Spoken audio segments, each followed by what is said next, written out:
All right, so a lot of you are getting ready to have that first ever sparring experience, your first ever sparring session. And with that are a lot of unknowns. You don't know how it's gonna be, maybe you're not sure what to do, maybe you're not sure how to put together everything you've learned so far in the boxing gym. So in this video, I'm gonna give you my top 10 tips to help prepare you for your first ever sparring session.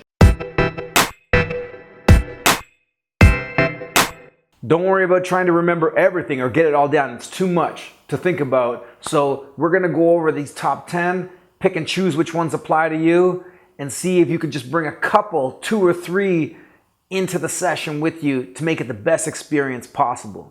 All right, of course, before we get into the video, you guys all know precisionstriking.com. What's there? Lots of stuff. My email newsletter is there. Tons and tons of blog posts are there. I got instructional videos. I got products, gloves, blah, blah. You should already know. Remember, your ultimate goal, the ultimate goal of your first sparring session is, tell me, what's the ultimate goal of your first sparring session? The ultimate goal of your first sparring session is to make it to your second sparring session.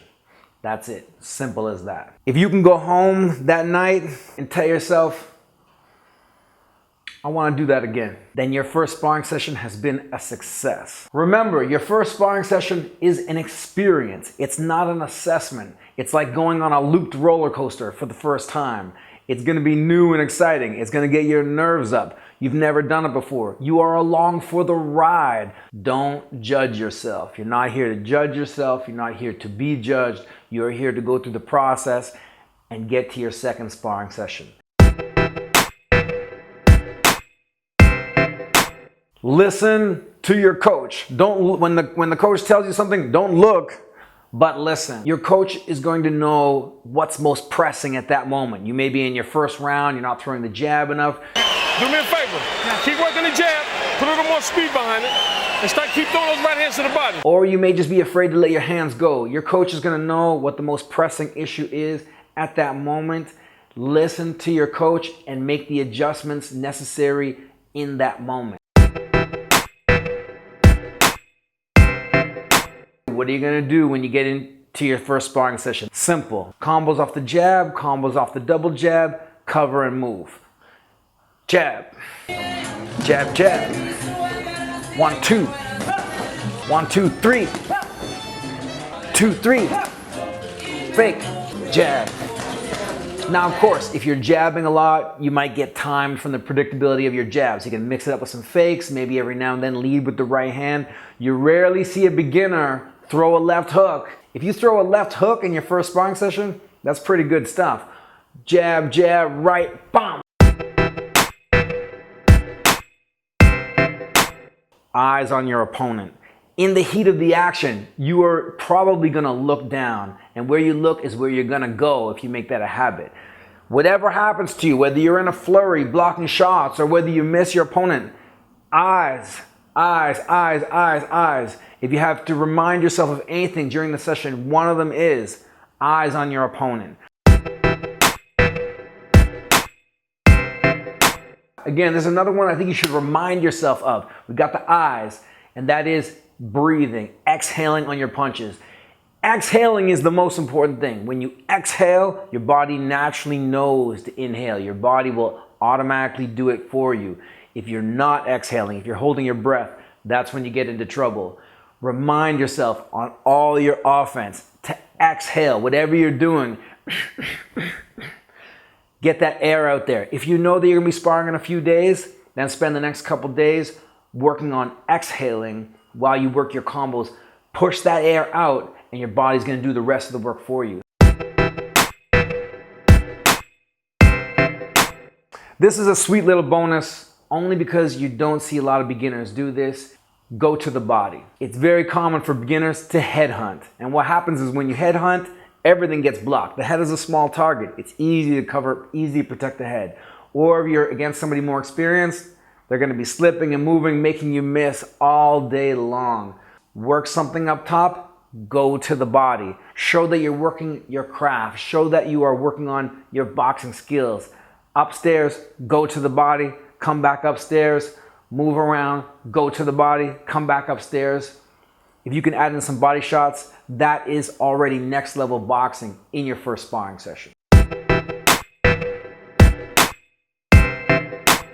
Now again, you're throwing most of your combos off the jab. Well, guess what? Your sparring partner, your opponent, is also most likely going to be throwing most of their combos off the jab. Expect the jab to come and defend it the way you were taught. Catch that jab, or cover. Don't just be an offense machine where you go out there and punch and when the jab comes, like this. Of course, you're going to get tagged, you're going to get hit. Think about defending that jab, think about blocking that jab, catching it, parrying it, just like any other aspect of your boxing. Your breathing, your eyes, your footwork, etc. If your sparring partner lands that jab, then guess what? They're most likely going to land more shots after that. Shut down the jab and you shut down the rest of the offense much more easily.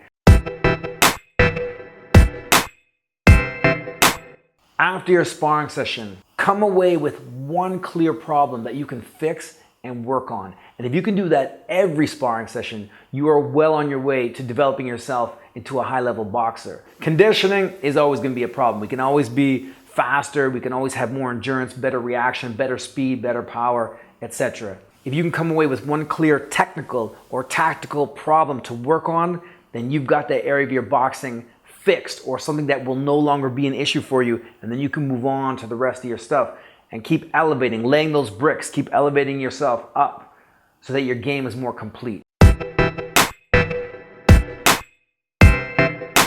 After you launch your attack and hit your opponent, guess what? They're not happy. They're most likely going to want to come and hit you back, often immediately. It's essential that you get in the habit of, after you throw your offense, of covering and moving. Get out of the danger zone. Get out of the pocket. Once you're in there working, throwing your combos, as soon as you're done, cover and get out. Get in the habit of thinking, I'm in the zone, I'm working, I'm out to safety. Cover like your life depends on it. Boom. Cover and get out. If your sparring session is in the next coming days, then just get into that mindset on the bag. When you're within range of the bag, you're working, and when you're done working, you are out to safety. For your own training and your own conditioning, especially if you had a hard sparring session, remember the level of exhaustion you went through. Remember how challenging and difficult it was on your body. Sparring is often the most intense and taxing experience you can go through, because you aren't in full control. You're being forced and you're being pressed. You're being pressed to attack a moving opponent. They are pressing you by blitzing, by throwing their combos. Remember the intensity so that you can recreate that level of intensity in your training, so that you can adjust and adapt to it.